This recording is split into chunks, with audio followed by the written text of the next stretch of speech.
Om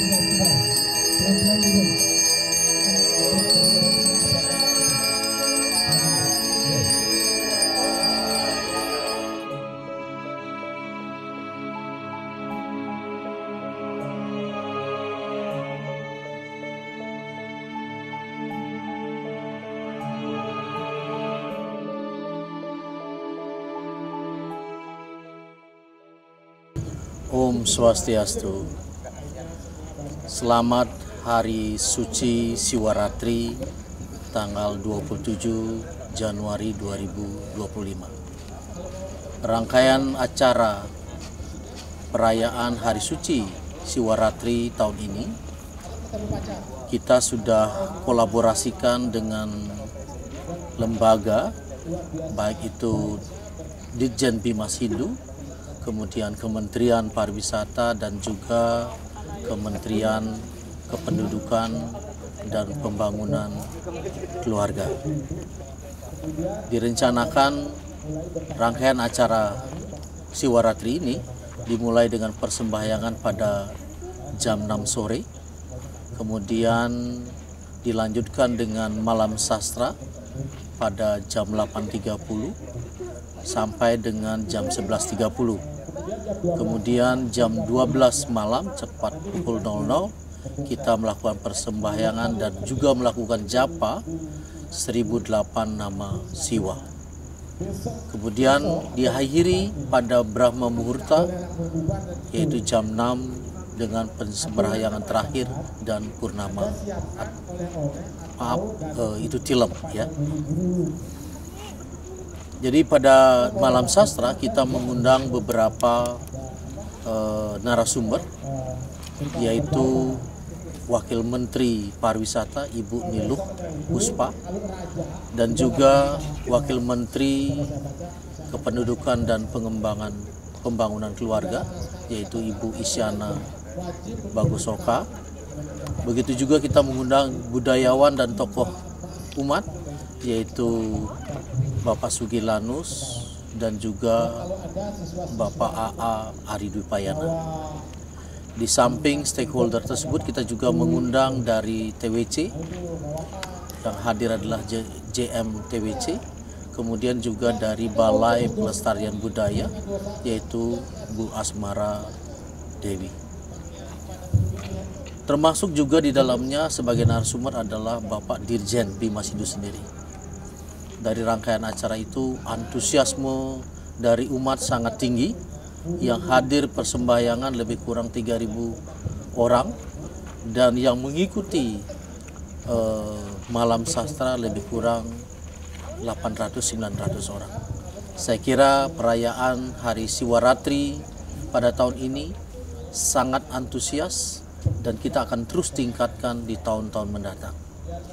Rencananya di tahun 2026 kita tidak hanya melakukan perayaan Siwaratri, tetapi juga Maha Siwaratri, yaitu mendatangkan spiritual journey dari luar negeri, baik itu negara Singapura, Malaysia, Thailand, India, dan dari berbagai negara yang lainnya. Tentu harapannya di samping bagaimana kita memuja Siwa di Candi Siwagraha ini, dan juga bagaimana kita selalu berkolaborasi dengan Hindu dunia untuk mengembangkan Indonesia, khususnya adalah umat Hindu.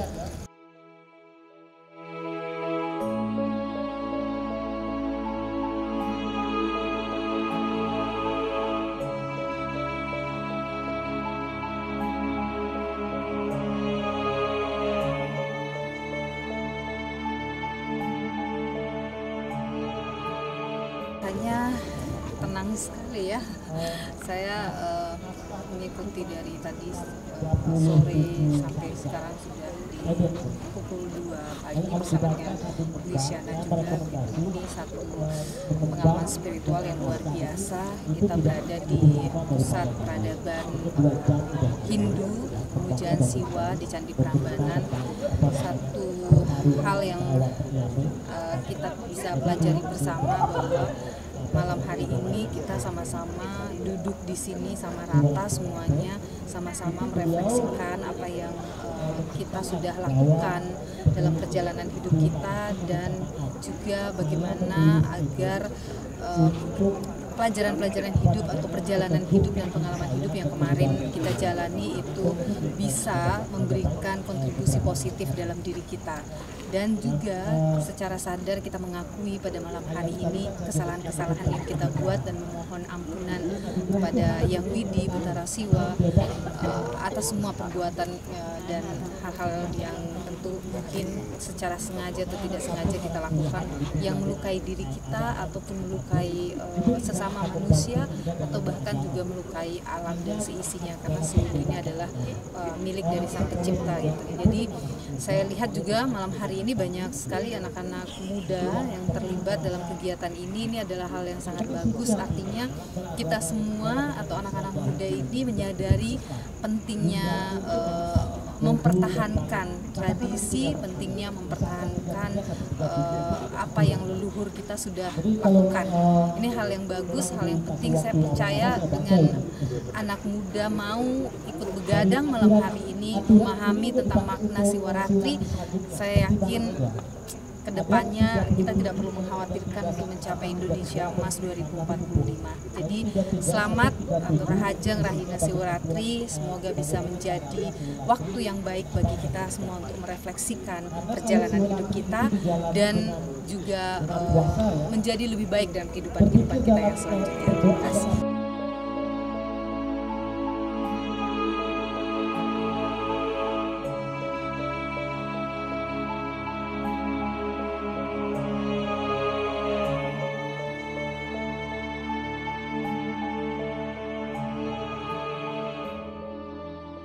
Ya, pada malam hari ini, malam Siwaratri, bersyukur sekali mendapatkan kesempatan untuk bisa sama-sama melakukan persembahyangan, dan kedepannya tentu saja kita melihat di sini ada banyak generasi muda juga yang ikut dalam persembahyangan kali ini. Mudah-mudahan dengan adanya momentum Siwaratri ini dapat mengingatkan kembali kepada generasi muda Hindu khususnya agar dapat mengintrospeksi diri, belajar dari kesalahan-kesalahan, dan tentunya untuk kemudian memperbaiki diri demi menyongsong masa depan yang lebih baik, menyongsong Indonesia Emas 2045. Karena sebagai generasi muda Hindu tentunya memiliki tanggung jawab juga untuk membangun bangsa ke depannya dengan tetap tidak meninggalkan nilai-nilai spiritualitas.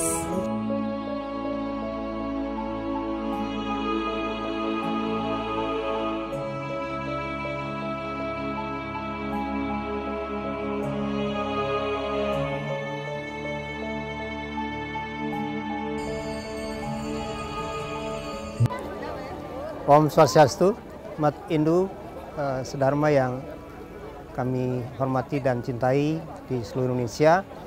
Pada malam hari ini kita menyaksikan bersama-sama umat Hindu yang sedang sembahyang untuk merayakan Siwaratri pada hari ini. Dan kita saksikan tadi ribuan umat ikut bersama-sama memuliakan Dewa Siwa sebagai penguasa jagat semesta. Saya sebagai Dirjen sangat gembira dan sangat bangga sekali karena kesadaran umat untuk kembali memuja kebesaran Siwa Laya yang kita lihat dalam prasasti Siwagraha sebagai rumah Siwa, di mana kita pada saat ini sedang sembahyang, sedang memuliakan, sedang memohon, dan juga tidak hanya memohon keselamatan untuk kita semua, tetapi untuk dunia semesta. Disinilah tempat kita memuja Siwa, karena tonggak sejarah peradaban Siwaistik di Indonesia ini sudah ditancapkan lebih awal dari peradaban yang kita miliki sekarang, yang di sekitar abad ke-7, abad ke-8. Oleh karena itu, kesakralan dari konsep Siwaistik di Prambanan ini harus menjadi perhatian kita, supaya candi yang ada di Prambanan ini adalah candi Siwagraha yang memang wajib kita lakukan pemujaan, terutama pada Siwaratri seperti ini. Oleh karena itu, perlu kita maknai bersama-sama bahwa kehadiran mereka ke sini adalah sebuah kerinduan untuk memuja kebesaran Siwa sebagai penguasa semesta, agar kita bisa sedikit demi sedikit menaiki spiritualitas, dan saatnya nanti kita bisa memberikan kebebasan terhadap kesadaran tertinggi kita, sehingga saat itulah kita memberikan kebahagiaan kepada semua orang yang memuja Siwa. Saya kira saya ucapkan terima kasih pada seluruh umat yang hadir, yang jumlahnya tadi diperkirakan sekitar 5.000, yang awalnya kita hanya memperkirakan sekitar 1.000, akhirnya hadir 5.000. Ini artinya umat Hindu sudah mulai kembali lagi kesadarannya untuk memuja kebesaran Siwa di Siwa Alaya ini. Terima kasih. Om Santi Santi Santi Om.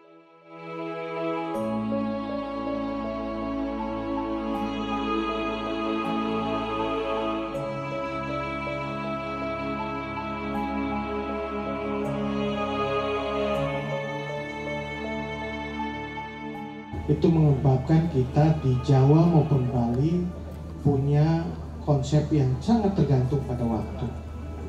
Di Bali disebut dengan warige, padewasan, di Jawa disebut dengan primbon atau dengan pawukon gitu. Karena kita punya kaitan yang sangat kuat antara kehidupan manusia dengan perputaran alam semesta ini. Itulah sebabnya mengapa kita di Nusantara ini selalu menandai proses pergerakan kehidupan manusia dan juga bagaimana hubungan manusia dengan pergerakan alam. Dan kita di Nusantara itu punya kekhasan juga akhirnya. Satu, dari sisi perhitungan waktunya itu kita memakai yang namanya purwaning atau Perwani Tilam Kepitu sebagai sebuah hari yang istimewa yang kita lakukan hari ini. Dan sistem perhitungan waktunya itu sangat berbeda misalnya dengan apa yang dilakukan di India dengan Maha Siwaratri yang berjalan selama 1 bulan.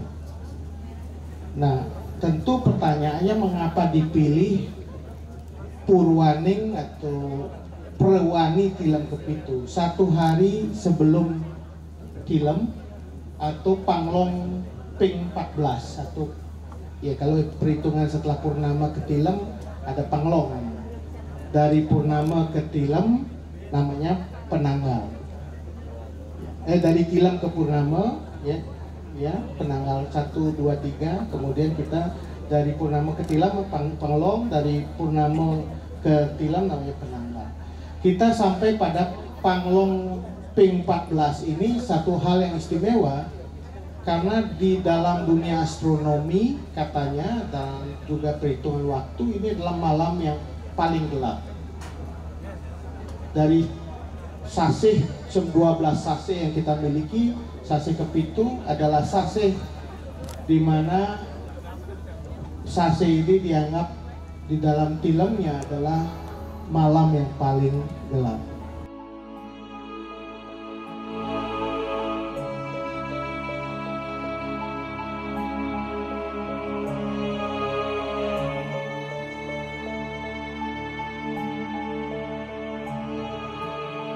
Jadi Brahma itu adalah turunan daripada Sadasiwa untuk menciptakan gitu. Kemudian Sadasiwa memerintahkan Wisnu untuk memelihara. Sadasiwa memerintahkan Iswara untuk bekerja, Rudra untuk peleburan. Nah, wajah Siwa yang perusak atau pelebur itu adalah Siwa Rudra begitu. Kalau Siwa Santa atau Anugraha Murti malam ini kita rayakan. Jadi ini adalah malam khusus ketika Siwa bisa kita temui dalam wajah belas Maha Pengasih, Maha Penyayang, dalam wajah cinta. Karena kalau di malam-malam yang lain beliau selalu berbentuk nanti wajah Rudra, Siwa Rudra gitu. Ya, itu nanti berkelindan bersama-sama dengan Yamapati, Yamadipati. Oleh karena itu agar tidak panjang, mungkin ada pembicara yang lain. Saya pikir yang penting dipikirkan sekali oleh umat bukan ludakannya saja yang diceritakan, tetapi siwa yang mana ini ditemui gitu. Kalau siwa yang pemarah, kenapa beliau memaafkan, kan begitu. Nah, kalau siwa yang dalam bentuk guru, beliau akan menurunkan ajaran. Ini yang siwa yang Batara Guru itu adalah harian menuntun kita. Itu yang siwa dalam wajah Batara Guru adalah yang harian kita puja, karena beliau siwa turun sebagai pembimbing kita. Nah, kalau siwa nanti yang sebagai perlina atau ludra itu kita puja ketika upacara-upacara besar untuk melakukan somya. Somya pun itu adalah gelar siwa. Gelar siwa itu ada 1.000 atau 1.000 ya, sahastra 1.000. Salah satunya adalah somya. Makanya di Bali ada namanya nyomil, itu adalah mengembalikan wajah cantik semua yang tidak cantik gitu. Mengembalikan wajah yang buram dari kehidupan ini menjadi lebih bercahaya. Itu namanya somya. Tugasnya siwa adalah salah satunya mengembalikan wajah itu. Maka Nyepi beliau berwajah somya, berwajah pengasih untuk mengembalikan ke wujud netralitasnya, somya namanya.